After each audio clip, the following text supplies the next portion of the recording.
Hey you guys, and welcome back to my channel. It's me, Shanti Maria, just back with another quick video. Now this one is about the mom from New Orleans that unfortunately stabbed her children, her son and her daughter. I believe her was a 2-year-old and a 4-year-old. Her daughter is someone that did not make it, and it was all over a custody battle. Very unfortunate. I'm gonna roll a little side clip. I can't really roll too many clips because the video was, especially on YouTube, she was really bloody and it's a lot. So I'm just gonna roll a very brief clip. My children is dead. I'm done. I'm done with life. And it's all Jermaine's fault. It's always Jermaine's fault. I'm done. My children is dead. I'm done. I'm done with life. And it's all Jermaine's fault. It's always Jermaine's fault. I'm done. All right, now that you have seen that, so basically her name is Jenee. I cannot pronounce her last name because that is like definitely a Creole name. I have it written down here. Not Jasmine. Jenee Pedesclaux. Okay, my Detroit tongue will not let me say that. But yeah, she stabbed her kids over a custody battle with her child's father. Now, allegedly, the child's father basically filed custody, which I support. I feel like if you are dealing with a crazy baby mama, or you feel like she is not suitable for your kids, suitable, you know, to raise your kids, I definitely advocate of you taking her to court and gaining custody. Y'all know I have a few videos in regards to that, you know, because a lot of, you see men complain about their baby mama and she ain't this, she ain't that, and oh, I'm paying all this money in child support and she ain't working. But my thing is, take her to court. You know what I mean? If she's really that bad, take her to court. Because some men will complain for years, but do not seek custody of that child because they don't want all those responsibilities. It's like they want to just get on social media and complain and don't do anything about it. But in this case, he tried.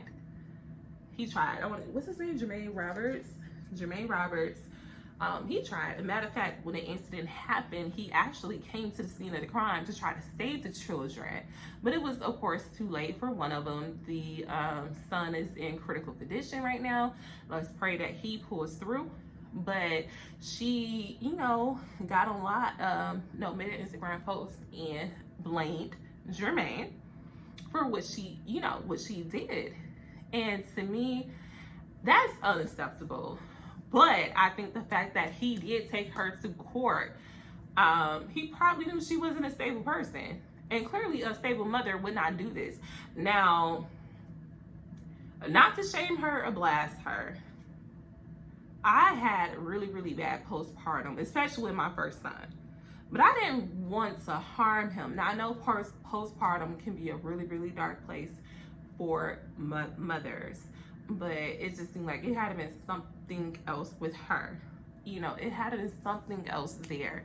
And of course, the father saw that, you know, but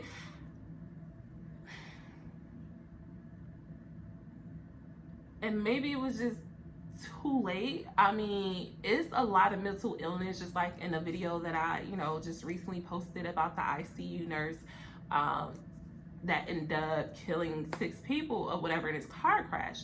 There is a lot of unchecked mental illness in our community that just goes unlooked all the time. And it's so sad and it's so unfortunate because these babies are gone. I mean, well, one of them is gone. And hopefully the other child pushes through.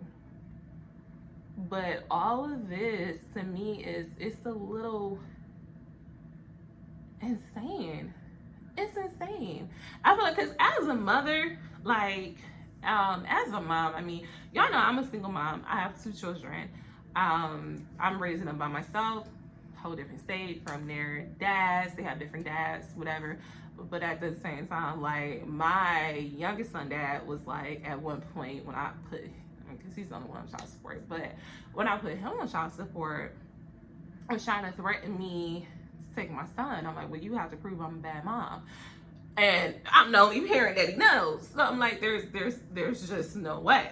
There's no way. I've always kept down a job, multiple jobs. Like my son he's good. He's good. And even if I'm not good, because I do have depression and anxiety. I've been suffering with that since probably actually the age of 16, 15, undiagnosed. I was diagnosed at 18 with depression and anxiety, and it hits me, and I feel it, like I know when it's hitting me.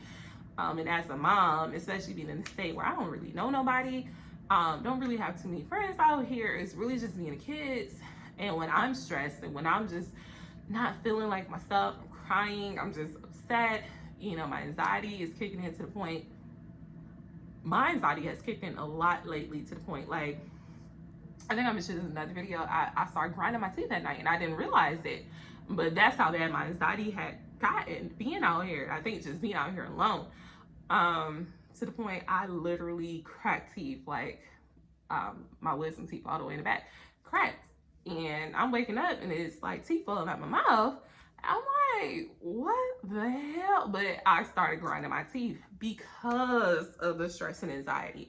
But of course, I'm not gonna let my children feel that. Like, no, like, I'm like, let me woosah, pull it together, because I'm it for us out here. Like, if I'm not okay, they're not okay. And if I'm not okay, I'm not going to take it out on them just because I'm not okay.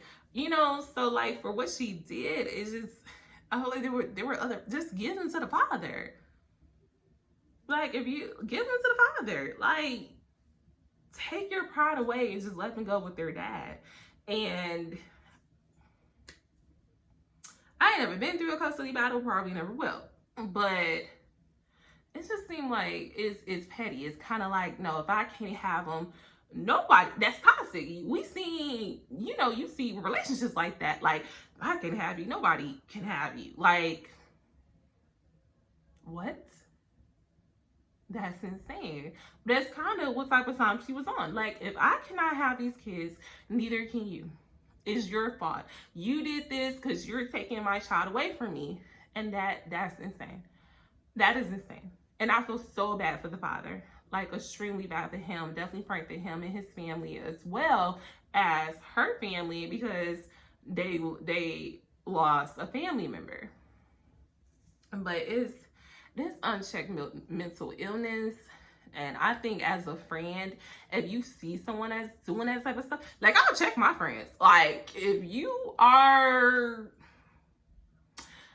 acting any type of way, I will call you out. Or if it's something I don't agree with and you think it's okay, and I'm like, I'm that friend that's gonna be like, look, sis, that's a little toxic. That's a little toxic. I don't think you should be exhibiting those types of behaviors.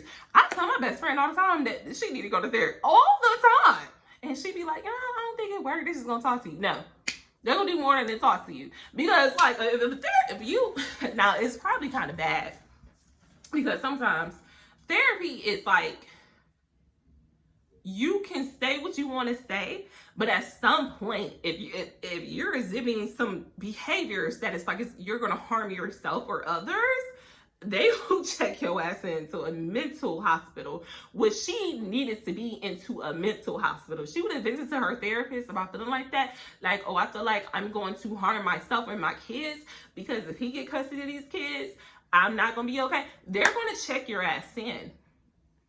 Now, it's certain things they will, keep to themselves. Like, when I talk to my therapist, like, first of all, shout out to blackgirlswhotherapy.com, but I found a black therapist, and we talk. Like, I can talk to her like I'm talking to y'all. Like, no code, I code switch all day at work. But when I talk to my therapist, I talk to her just like how I come up on these videos. Like, sis, like, first of all, let me tell you what happened, and she will tell me if I'm wrong. She'll straight up tell me, like, yeah, I'm gonna need you to do these exercises. I'm gonna need you to, when this happens, take a woosah moment. I'm gonna need you to do your shadow work. I'm gonna need you to do this and do that. And actually, when I do the exercises, it has definitely helped me a lot. It has helped me a hell of a lot. So therapy does work, because if therapy didn't work, yeah. Yeah, I would never harm my kids, but I would probably be in jail harming a Negro. Okay, but therapy works. So go to freaking therapy, y'all. Go to therapy, because people have mental breaks all the damn time. It is extremely sad, but yeah, that's my kind of thoughts on that. I do want to see what comes about from this situation. I think it is definitely a conversation that needs to be had in our community, because there's a lot of bitter baby mamas. I feel like she probably was a bitter baby mama, but I also feel like she was a baby mom that needed mental help. Because even the most bitter baby mamas that I've seen, and I know damn good man, I know a man, his baby mama was acting funny, whatever. He took her to court. He has custody of their daughter, and she is paying him child support. So the system works. Y'all want to be like, oh, the system is against men, but if y'all put in that time and you feel like your child is worth it, really, really worth it, you would take that woman to court. You would pay the fees. You would do, because if that, I feel like my kids are worth every dime I spend on them, and my kids are getting very expensive these days. But I feel like they are worth every single dime that I spend on them. And so if I was in a custody battle, I don't care how much it costs, I'm paying it. And I know he ain't the only man that I know that baby mama is paying on child support. Like, it happens. It happens. But 9 times out of 10 in our community, especially, they ain't want to put in that word. They want to just complain. She ain't ish. I'm paying her all this money and da da da. But they don't really want that responsibility of being a full-time single parent, because it ain't for the weak. It ain't easy. It's a lot. Trust me. Trust me. Your girl don't get those type of assistance. Trust me. It ain't easy. It's a lot of work. It's a lot of sleepless nights. It's a lot of headaches, but it's worth it. It's worth it, especially if you feel in your heart of hearts that that child is in danger with the other parent. Like, you would do whatever it takes. And unfortunately, his attempts failed. He tries to do whatever it takes. And she was so far gone that it was too late. And I feel so sorry for him. Like, so sorry for him. So sorry for him. But I'm going to keep following this story. Y'all let me know how y'all are feeling, your thoughts about it. If you made it this far in the video, don't forget to comment, like, and subscribe. And I'll see you guys in the next one. Peace.